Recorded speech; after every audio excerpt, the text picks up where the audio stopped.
Jay here, Stretford, Paddock. This is the Paper Talk. As you can see, I'm in the studio, and by now, you must know what to do and what that means. It means you guys have got to get involved in the chat and the comments and let us know what you think about the latest Manchester United stories. We're going to be talking about Cristiano Ronaldo. We're going to be talking about Jude Bellingham. We're going to be talking about this lad from Colombia who we've been linked with, who's a free agent, a right back, and we could be in for him. So we'll be getting involved in all those stories, and also a little bit about why Manchester United versus Leeds has been postponed. Yes, it has been postponed. I was looking forward to giving Leeds United another battering, which has almost become an annual event at Old Trafford, hasn't it now?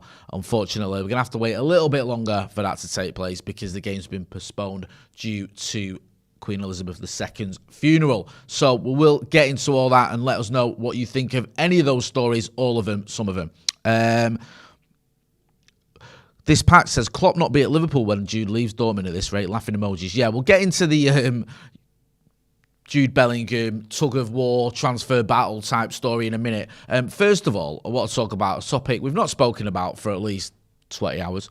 Cristiano Ronaldo. We were talking yesterday, I think it was, about Ronaldo potentially leaving in January. A few of his teammates felt like he could be going. There was a story doing the rounds in the papers. I think the Express had it and one or two others saying yesterday that Ronaldo could be on his way. Now, there's another story doing the rounds this morning about how Cristiano Ronaldo is considering a Saudi Arabia offer to secure Manchester United exit. This has come, I mean, loads of different papers have got it. I think The Athletic had it, The Mirror have got it, The Independent have got it. And it says here, the papers say the 37-year-old is reconsidering an offer that he had previously turned down from an unnamed club in Saudi Arabia. The deal was worth an incredible £211 million a year, which is phenomenal, really. I mean, that is absolutely mind-blowing, isn't it? Yeah, so it looks like he could be looking at that and reconsidering it. We'll keep you posted on this and see what happens, because it's one that looks like or feels like it could rumble on a little bit. We don't know whether he is definitely going to go. We don't know if he's definitely going to go in January. There may be a club that comes in for him that's closer to home, shall we say, that has maybe Champions League football. It's doubtful in January. I think most of the clubs have already sorted the business, but there may be someone that says, you know what, we need a goal scorer. We need someone like Cristiano Ronaldo. Let's go and get him if we can get him. So, yeah, it is a strange one. I just wonder whether, I know he's 37, but the season he had last season where he had, was it 24 goals he scored? I think 18 Premier League goals. Is it a little bit premature for him to be going to Saudi Arabia or somewhere like that, which is almost feels like it's semi-retirement? And a player like Cristiano Ronaldo, for me, still has a lot to offer. I know he's not had exactly a productive start to this season, but he's still, you know, one of the best players ever. So I just wonder whether going to Saudi Arabia, even though the figures are ridiculous, it's not like he's short of a few quid in it. Let us know what you think in the comments. Get into the comments and let us know what you think about Cristiano Ronaldo. Nathan Woodcock says, jib Ronaldo off. Love him, but sick of the circus. Matty Ekasol says, hashtag Glazes out. Yep, that's always a good sentiment. Sim says, My Football says, yes, 200 million for CR7. We could buy some quality players with that. We're not getting the 200 million. He's getting the 200 million. I don't think we're getting anything out of that deal. If he does go to Saudi Arabia, it'll all be going towards him. He's going to be on a ridiculous contract of something like £4 million a week or something stupid, looking at the figures that are being bandied around there and using my rudimentary mathematical ability. So, yeah, kind of makes sense for him. Sort of. I just feel it's a little bit premature. Manchester Maverick says, think he'd be off to America or Sporting. There was talk of him going back to Sporting Lisbon, wasn't there? Obviously, it's where he started out. It's where we bought him from many moons ago in 2003. And there was suggestions that perhaps he could go back to Sporting Lisbon. I don't know if that's going to happen. Why not? He has come back to Manchester United, so it's like his career's going, you know, in reverse. We'll have to wait and see. Dave's LFC chats. Really? Says Real Madrid want him. I'm not sure if he's talking about Cristiano Ronaldo or Jude Bellingham, but we will get into the Jude Bellingham thing in a minute. Make sure you are hitting that like button as well. Give us a like if you're watching. Please hit that like. Solo, good to see you there. In the chat says, big up Jay, I think he will go to America. Yeah, a few people suggesting that Cristiano Ronaldo could end up going to America, which, again, kind of makes sense, doesn't it? Because, you know, there's big money there. Not a bad standard. It's not the best standard, but we've seen players in the past go there. Some United legends have gone there. George Best, Wayne Rooney. He won't be the first player to go from Manchester United or go, you know, an ex-Man United player to end up in America, I should say. Shall we talk about this other kid we've been linked with, Santiago Arias? Now, this, I think, has come from, if I can find the story, this was doing the rounds online. I think it's come from a publication over in Spain. And this is saying that the future of Colombian... I've had to put it through Google Translate, so forgive me, it was a bit... You know, the translation isn't great. The future of Colombian Santiago Arias has been a real mystery. And although his departure from Atletico Madrid did not go well, he was at Madrid. He's now a free agent.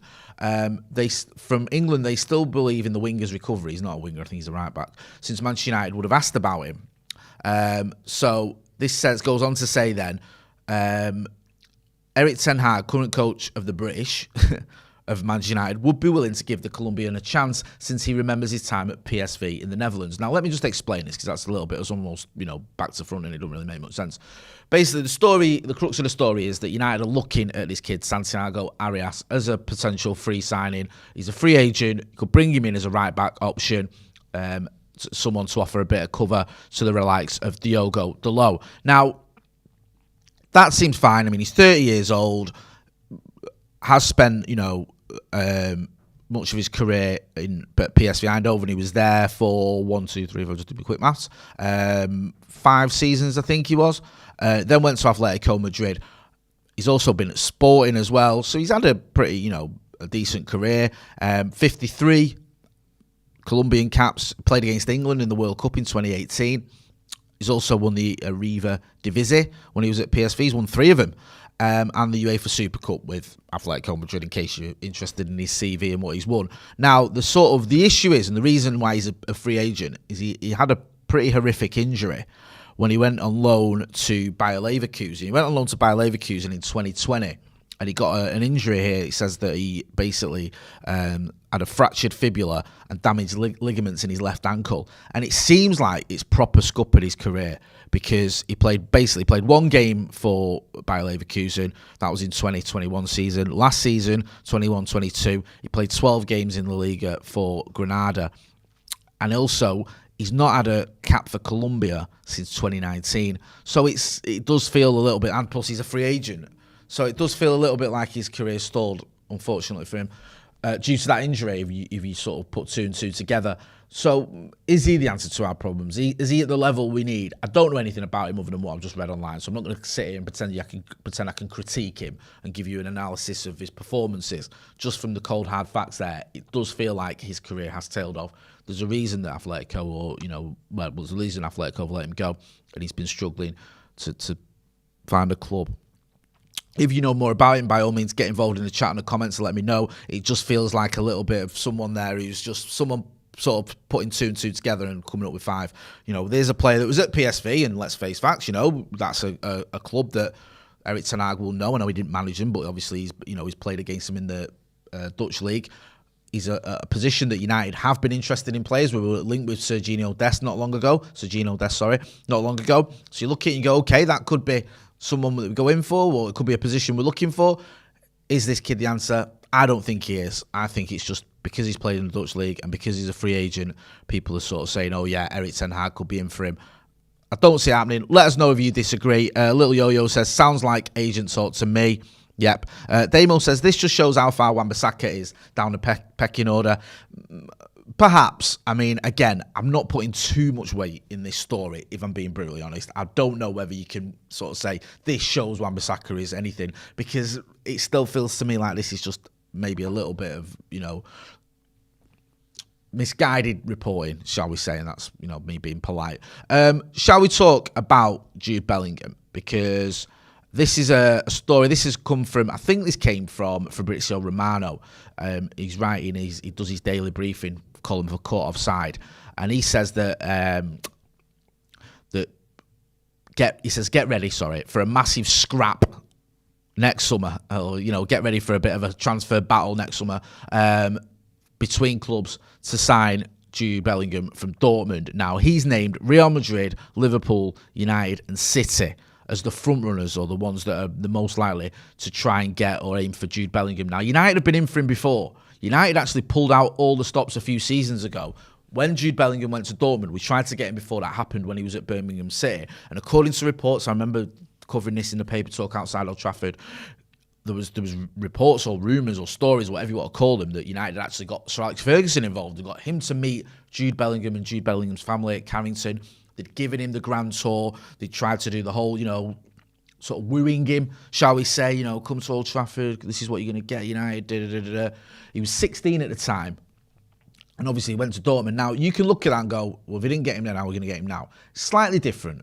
The thing there was, I think, had he come to United at the age of 16 from Birmingham, he probably would have been a substitute. He would have been on the bench. I think Dortmund were offering him a better chance of first-team football.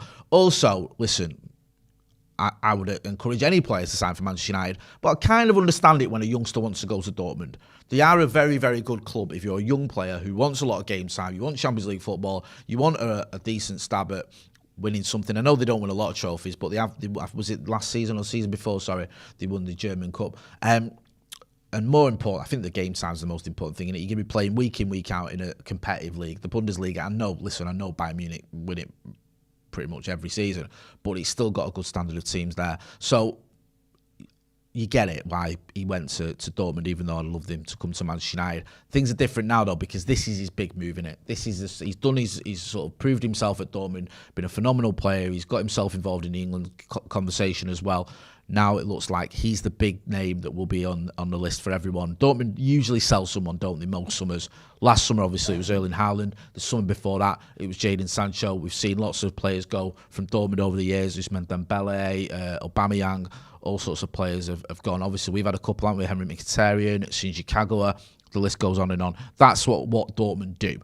They have players, young players, for a few seasons, 2 or 3 seasons, and then they move them on. That's kind of their sort of modus operandi. So it would make sense if Jude Bellingham wants to go in the summer.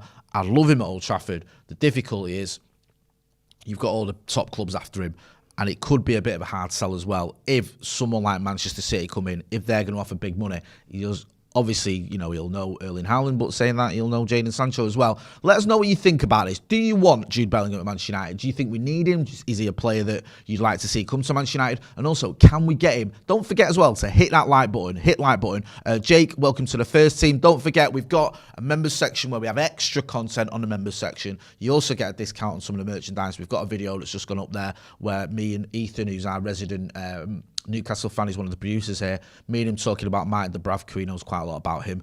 Manchester United's goalkeeper signing, obviously, in the summer as a backup to David De Gea, and he chats about whether he thinks actually it could challenge David De Gea for that number 1 spot. Going back to Jude Bellingham, Jake says, Jay, I don't believe Bellingham would entertain moving to such a small club like Liverpool. We humiliated them in the Bangkok Century Cup, and you could argue they had a much easier run to the final. Love that. Love all that. Yeah, the Bangkok Century Cup, I was there for that, and it was genuinely the highlight of my time as a Manchester United fan. You don't get a bigger trophy than that. Literally. Yeah. Let us know. Bellingham, do you reckon it's going to happen? The dude 42 says Bellingham over De Jong. Yeah, there was talk one there, I think I had it yesterday, that maybe Manchester United are going to go back in for Frenkie De Jong, whether that's in January, unlikely, especially with the amount of money we spent this summer. More likely we go in next summer. Is this either or? I don't see us getting both. Is it we either go for Bellingham, we go for De Jong? Do we need him? Let us know what you think about that. Is he a player you say, you know what, we need Jude Bellingham? RJ says Bellingham in. Talk MU, good to chat to you again, says Bellingham would be fire at United. Elliot Manduna says De Jong clear of Bellingham, come on. Daniel Riley says a great message here. He says Bellingham in, Glazers out. I agree with all that. I mean, Jude Bellingham does seem like one of the sort of top talents, can I say, in European football. He's still only 19. It's mad, that, isn't it? He's 19 years old, and he's played 142 games. At a decent level as well. When you look at it, 44 of them were when he was at Birmingham, including 41 in the Championship, and the rest have been at Dortmund. So he's got experience. He's got such a lot of experience for such a young kid. And he's played 15 times for England. I mean, those are pretty ridiculous numbers for a 19-year-old to have been playing at this level, or at a pretty decent level, since 2019. You don't usually get that, do you, very often? It's not just the fact that he's young, because you can have youngsters that flatter to deceive. You can have youngsters that shine in the Championship and can't quite make the step up to the Premier League. But Jude Bellingham looks like a phenomenal talent. He did very well at Birmingham. They even didn't retire his number, I think, once he left, which seemed a little bit odd for a player that played 44 times for your club, but who are we to judge? Went to Dortmund, and he's got those games that he wanted. 46 games in his first season, 44 games last season. He's already got 8 games this season. That's one thing that maybe Manchester United couldn't offer him when he was 16, 17 years old. Regular games. He's certainly got them at Dortmund, and he's done very well. I've seen him a couple of times playing for Dortmund. I saw him against City a couple of seasons ago in the Champions League. Did very well. Was very unlucky, actually, to get a goal ruled out, and it was, I couldn't believe he got a goal ruled out for a foul on Edison, which was never a foul. So we know what he's capable of. The big question, though, is can we get him? Can we get him as well when you've got Liverpool in for him? Jurgen Klopp, a player that's obviously a manager, obviously well respected. Liverpool, pains me to say it. I know people have been trolling a little bit, but they are a big club. Then you've got City, the success they've had. I think if you go to City, you're almost guaranteed at the minute a Premier League title, which, you know, pains me to say it, but it's just where Manchester City are at the minute. Obviously working with Pep Guardiola as well. He's a big name and a manager that a lot of players would like to work under. So I feel for this, so for us to have a real chance of signing Jude Bellingham, the one thing we've got to have is Champions League football. I don't think we can just get him when other clubs are in for him and convince him to come and play Europa League again next season. I just don't see it happening. I know we got Casemiro this season, but that's slightly different. We didn't really have to go up against anyone. And signing a 30-year-old Casemiro is a lot different than signing a 19-year-old Jude Bellingham, who so far has seen his career trajectory moving upwards. And I'm not saying that going from Dortmund to United isn't moving upwards. It is. But missing out on the Champions League, that is a bit of a step back. So I do feel if we have any chance of this signing, we do need to be able to offer him Champions League football. And hopefully that's what we can do. Let us know what you think about that. Do you think that's the case? Do you think we can get him? You know, it's always difficult. Jeff Judo says Perez wants him. That's another thing. Real Madrid go turbo in the transfer market, don't they? When they're up for a transfer, they go hell for leather for it. And if Real Madrid are going for him as well, you're going up against some of the big boys there, aren't you? Madrid and Liverpool, not forgetting City as well. So it's one fraught with issues. I still feel United could tempt him. I still feel that United, you know, especially if he came to England, United are the biggest club in England. We're still one of the biggest clubs in the world. Erik ten Hag is a highly respected manager. He's a manager who, you know, is on the up. He's progressing. If we get Champions League football as well, Erik ten Hag will be able to say, look, you know, we are moving in the right direction. I've come in here. I've got these clubs into the Champions League. We've got some good players as well. Don't forget, it's easy to sort of dismiss what Manchester United have done or where we're at. There's still a lot of positives to Manchester United. You come and play at United and you're going to be playing in front of 76,000 fans every week. Not many other clubs in England, no other club in England can offer you that. You're playing for a manager who's obviously moving forward. And you've got some very good players. You'll be joining a team that has players that you'll know as well. He'll know Jadon Sancho. He'll know Marcus Rashford. And obviously, I don't think Ronaldo will be here next season, but he'll know who the likes of Casemiro and Varane are. So it's not like you're coming into a team full of duffers. And it'll be interesting to see what happens with Liverpool as well this season, because so far this season, it's been a bit of a shambles for him, hasn't it? And everyone expects them to turn it around, and it's only early doors and all that. But if they have a bit of a stinker, if they have like a season similar to the one Klopp did in his final season at Dortmund, who knows? You could be looking at it going, well, United are on the up and Liverpool on the downward spiral. Who knows? Torquem U says, it's not a bed of roses at Liverpool. Klopp needs at least 3 quality players, but FSG will not provide the funds all at once. Tuchel Mark II incoming. RJ says, money talks. He also says, come January, we need to be in the top 4. Carlos O says he's probably going to go to Real Madrid before anything. Tom Liddell says we need to have an outstanding season to have any chance. Christopher Thomas says we need a striker. Justin Worley says he should follow in the footsteps of Sancho. I mean, all good points there. Yeah, there's loads of different things there. We have to wait and see what happens with Liverpool. Are they going to continue on this season having, or is Jurgen Klopp going to turn it around? What's going to go on there? What's going to happen with Manchester United? Are we going to get into that top 4 or win the Europa League and get Champions League football to offer him? What's happening with Real Madrid? Are they going to go hell for leather? Does he want to go to Spain? Is that his next step, or does he want to come back to the UK? Because people often just forget the human element with a player. When you're a footballer, sometimes you want to go to the country that you know best, or the country you grew up in. So you might well feel like, I want to go back to England. I don't know. We'll have to wait and see. This could be an interesting one next summer. There's no doubt United spent a lot this summer. Probably not going to spend much in the January transfer window, but I think next summer we will spend again, and I think a midfielder could be a good option for us. Yes, we bought in Casemiro, and yes, we bought in Christian Eriksen. Both those players, the wrong side of 30. You look at Jude Bellingham, it feels like that sort of signing we used to make back in the day. Now, I'm not saying he's as good as him, because that would just be ridiculous, but when Roy Keane was the most talked about young midfielder in the country, United went out and got him, broke the transfer record, British transfer record, and got him. When Brian Robson, going back many years before, was the most spoken about young midfielder in the country, United went out and got him and broke the British transfer record. Sometimes you need to go out and get the biggest and the brightest, and this is certainly how Jude Bellingham looks. We'll wait and see anyway. Thanks for everyone who got involved in the chat and the comments. Much appreciated. Don't forget to like, share and subscribe, and mention the members section. Go and check out the members section. Extra content on there if you join our membership. United Community Channel just thrown in a super chat saying Ten Hag will turn Bellingham into a monster. I agree. We'll be back later on. We've got loads more content coming up. We'll be looking ahead to the game against Sheriff. The game against Leeds, of course, has been postponed because apparently the police are needed to go and help out with the funeral. So despite the fact the funeral's on a Monday, the game's still called off. So I'm going to leave it there. Not called off, sorry, postponed. So I'm going to leave it there. I've been Jay. This has been The Paper Talk. Thanks for watching.